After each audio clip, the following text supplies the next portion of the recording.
Friends, welcome to kitchen queen. இன்றைக்கி நம்ம பார்க்க போகிற ரெசிபி வெந்தயக்கீரை மசாலா சப்பாத்தி. வெந்தயக்கீரை வந்து உடம்புக்கு ரொம்பவே நல்லது. அதுவும் இல்லாமல் டயபெட்டிக் பேஷண்ட்ஸ்க்கு வெந்தயக்கீரை தினமும் உணவில் எடுத்துக்கிறது அவ்வளோ ரொம்ப நல்லது. சுகரோட லெவல் கண்ட்ரோல் பண்ணோம். அதே மாதிரி சின்ன பிள்ளைங்களுக்கும் நம்ம வெந்தயக்கீரையெல்லாம் கொடுக்கறது ரொம்பவே நல்லது தான். இதை வெந்தயக்கீரையை வந்து நீங்கள் சப்பாத்தியில் போட்டு சாப்பிடும்போது அதை நம்ம எதுவும் வேஸ்ட் பண்ணாமல் ஃபுல்லாக சாப்பிடுவோம். அந்த சப்பாத்தி எப்படி செய்யறதுன்றதை இந்த வீடியோவை நீங்கள் ஸ்கிப் பண்ணாமல் ஃபுல்லாக பார்த்தீங்கன்னா புரியும். ஒரு பவுலில் 200 கிராம் அளவு கோதுமை மாவு எடுத்திருக்கேன். 1.5 ஸ்பூன் அளவு கடலை மாவு எடுத்திருக்கேன். ஒரு பச்சை மிளகா பொடி பொடியாக நறுக்கியிருக்கேன், அதை சேர்த்துருக்கேன். 1/2 ஸ்பூன் அளவு சீரகம், 1/4 ஸ்பூன் அளவு வெறும் மிளகாய்த்தூள், 1/4 ஸ்பூன் அளவு மிளகுத்தூள், 1/4 ஸ்பூன் அளவு மஞ்சப்பொடி, 1/4 ஸ்பூன் அளவு கரம் மசாலா, தேவையான அளவு உப்பு, 2 ஸ்பூன் அளவு தயிர். இது வந்து வெந்தயக்கீரை இந்த பொடியாக இருக்கும் பார்த்தீங்களா, அந்த வெந்தயக்கீரை நான் எடுத்துக்க 2 கட்டு. இப்போ பெருசாக கூட கிடைக்கும், அந்த வெந்தயக்கீரை கூட நீங்கள் சேர்த்துக்கலாம், ஒன்றும் தப்பு இல்லை. இப்போ வந்து வெந்தயக்கீரையெல்லாம் சேர்த்துட்டு நல்லா முதல் மாவோடு நல்லா கலந்து விட்டுருங்க, நல்லா பிசைஞ்சு விட்டுருங்க. இப்போ வந்து 1/2 ஸ்பூன் அளவு நெய் இல்லைன்னா 1 ஸ்பூன் அளவு எண்ணெய் சேர்த்துக்கலாம். சேர்த்துட்டு நல்லா கலந்து விடுங்க. இந்த வெந்தயக்கீரையில் வந்து அவ்வளோ ஒரு மருத்துவ குணம் இருக்குது. வெந்தயக்கீரையை வந்து நம்ம உணவில் சேர்த்துக்கிறது அவ்வளோ ஒரு ரொம்பவே நல்லது. அதுவும் இந்த நம்ம சுகர் பேஷண்ட்ஸ்லாம் வந்து தினமும் இந்த வெந்தயக்கீரையை நீங்கள் சேர்த்துக்கிட்டிங்கன்னா உங்களுடைய சுகரோட லெவல் ரொம்ப கண்ட்ரோல் ஆகும். கொஞ்சம் கொஞ்சமாக தண்ணி ஊற்றி நம்ம நார்மலாக சப்பாத்திக்கு மாவு பிசைகிற மாதிரி நம்ம பிசைஞ்சிக்கலாம். பாருங்கள், நல்லா மாவு நல்லா ரெடி ஆகிடுச்சு.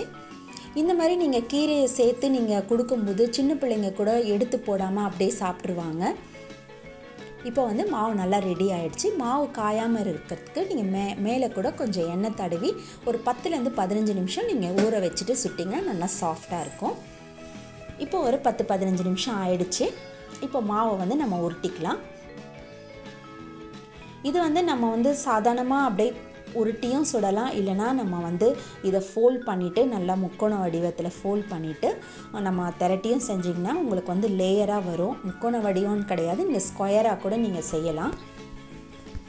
இப்போ நான் வந்து இன்றைக்கி வந்து முக்கோண வடிவத்தில் செய்கிறேன்.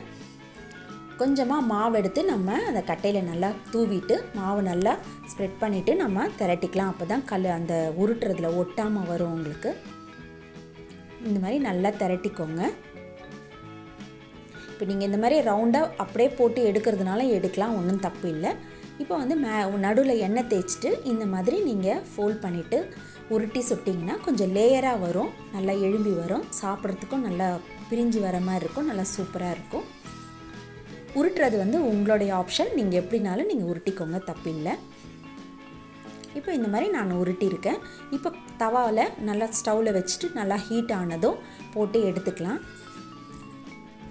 இப்போ நீங்கள் வந்து இந்த சப்பாத்திக்கு வந்து எண்ணெயோ நெய்யோ ஊற்றி சுடலாம். அப்படி இல்லைன்னா நீங்கள் அப்படியே கூட ஒன்றுமே ஊற்றாமல் கூட செய்யலாம், நல்லா தான் இருக்கும், நல்லா சாஃப்டாக இருக்கும். இந்த சப்பாத்தி நம்ம வந்து தயிரெல்லாம் சேர்க்கறதுனால ரொம்ப சாஃப்டாக இருக்கும். நான் வந்து இன்றைக்கி கொஞ்சமாக நெய் அப்ளை பண்ணிக்கிறேன். இந்த மசாலா சப்பாத்தி இந்த வெந்தயக்கீரையெல்லாம் சேர்ந்து இந்த நெய்யோடு நம்ம சாப்பிடும்போது அவ்வளோ ஒரு டேஸ்ட்டாக இருக்கும். அதே மாதிரி இதுக்கு எந்த சைட் டிஷ்ஷும் தேவை கிடையாது. நம்ம வந்து ஆனியன் ரைத்தா வச்சு சாப்பிட்டாலே ரொம்ப நல்லாயிருக்கும். இதுக்கு பாருங்கள், நல்லா 2 பக்கமும் நல்லா சூப்பராக வெந்து வந்துடுச்சு. அவ்வளோதாங்க, நம்மளுடைய வெந்தயக்கீரை மசாலா சப்பாத்தி சூப்பராக யம்மியாக ரெடி ஆகிடுச்சு. நீங்களும் இதை உங்கள் வீட்டில் செஞ்சு பாருங்கள். உங்களுடைய ஃபீட்பேக்கை என்னுடைய கமெண்ட் பாக்ஸில் போடுங்க. இந்த வீடியோ உங்களுக்கு ரொம்ப பிடிச்சிருந்ததுன்னா உங்கள் ஃப்ரெண்ட்ஸ் அண்ட் ரிலேட்டிவ்ஸ்க்கு ஷேர் பண்ணுங்கள், லைக் பண்ணுங்கள், கமெண்ட் பண்ணுங்கள்.